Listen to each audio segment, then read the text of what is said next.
ఒక్క విషయం అర్థం కాదు ఏంటంటే రఘురామకృష్ణరాజు యాక్చువల్‌గా తెలుగుదేశం పార్టీ ఎమ్మెల్యే. ఒకప్పుడు వైసీపీ నుంచి ఆయన తెలుగుదేశంలోకి వచ్చారు. ఆయన ఈ గుడి వివాదాన్ని తెర మీదకి తీసుకున్నారు. పరిష్కరించే ప్రయత్నం ప్రారంభించారు.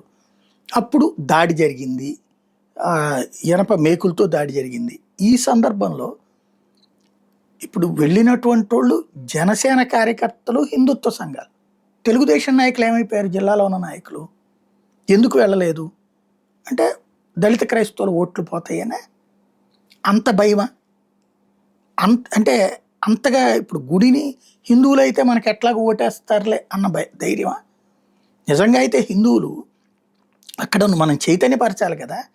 ఆ గుడిని ఒక చెత్త కుండీలాగా మార్చేసి, గుళ్ళో దేవుళ్ళకి ధూపదీప నైవేద్యాలకి దూరం చేసి, గుడిని కబ్జా చేసి, గుడి స్థలాన్ని కబ్జా చేస్తే ఇంతకుముందు ఎమ్మెల్యేలు ఏమైపోయారు? నిద్రపోయారా? వాళ్ళందరూ కూడా హిందువులే కదా, బొట్టు పెట్టుకుంటారు కదా. ఇంట్లో పెళ్ళి వాళ్ళ ఆవిడకి గట్టింది పసుపు తాడు దేవుడి సమక్షంలోనే కదా. వాళ్ళ ఇంట్లో పిల్లలకి పెళ్ళిళ్ళు దేవుడి సమక్షంలోనే కదా చేసేది. మరి అట్లాంటి వాళ్ళు ఒక దేవుడి ఆలయాన్ని ఇంత దారుణంగా నాశనం చేస్తుంటే ఎట్టా చూస్తూ కూర్చున్నారు? ఇదేదో రఘురామకృష్ణరాజు వచ్చాక జరగలేదే, ఏళ్ల తరబడి జరిగిందే. అక్కడ ఎప్పుడూ తెలుగుదేశం గెలుస్తూ వస్తూ ఉంది.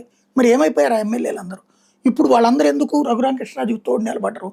అట్లాగే ఇప్పుడు మన వైసీపీకి సంబంధించిన వాళ్ళని ఎవరిని అరెస్టు, కేసు ఇట్లాగా మొత్తం వైసీపీ నాయకులందరూ వెళ్ళి పరామర్శిస్తున్నారు, చూస్తున్నారు కదా. ఇప్పుడు రఘురామకృష్ణరాజు మీద ఇంత దాడి జరిగితే ఎందుకు పట్టించుకోరు? మొన్న దెబ్బలు తిన్నది జనసేన వాళ్ళు తోడు నిలబడి, బీజేపీ వాళ్ళు, హిందూ సంఘాల వాళ్ళు. అంటే టీడీపీ కార్యకర్తలు ఏమైపోయారు? అంటే రఘురామకృష్ణరాజు కనుక ఏదో చంద్రబాబు గారు ఖండించారు, తర్వాత కేసులు పెట్టారు, బాగానే ఉంది. ఇంతకీ ఖండించితే సరిపోతుందా? పవన్ కళ్యాణ్ గారు కూడా ఖండించారు, కానీ వాళ్ళ కార్యకర్తలు వెళ్ళారే.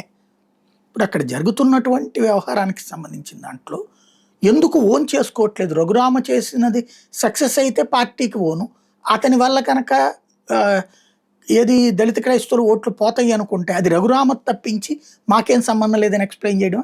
ఇట్లాగా మనం డబుల్ గేమ్ వేస్తే ప్రయోజనం ఏమైనా ఉంటుందా? ఆలోచించుకుంటే బెటర్.